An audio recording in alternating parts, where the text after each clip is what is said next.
I'm going to demonstrate how to add a new person to the database.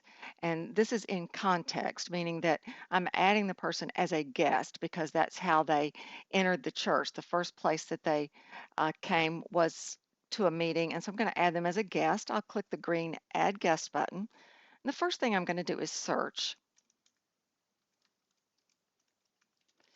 Put in the first and last name and press search. It's not finding anyone. I'm going to refine the search. Maybe they go by Trina. And I might take off part of the last name. Maybe I'm not spelling that correctly. When you have a handwritten card, sometimes it's hard to tell. You would keep doing searches like that, adding more and more information as you had it in order to make sure they weren't in the database. And then if you didn't find the individual, you would search by family. So I'm going to put the last name,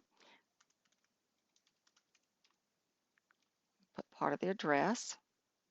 I'm still not finding anyone, and normally I would do a little more searching there too, but we're going to move on and add a new family. Now, even though you're adding just one person, it's still a new family. You can put in the title code if you know what that is. If you have a middle name. And I'm going to complete this form entirely.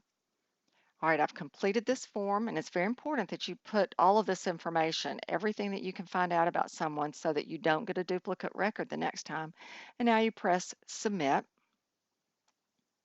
And there's another form. This is where we're going to put in the address information.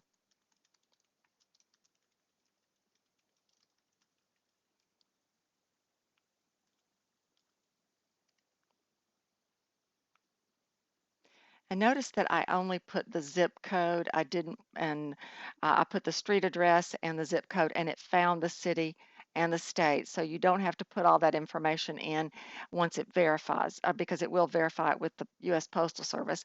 Now I'm going to enter the phone number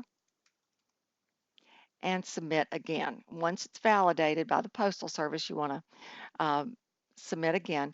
And if I had her husband with her, I would add him at this point, but she was there by herself, so I click Commit and Add. And until you click Commit and Add, that record is not created in the database. So now there is the new record. She's in a database or in a family by herself. If you know any more information at that point, you would go back in and enter that just so that it is complete.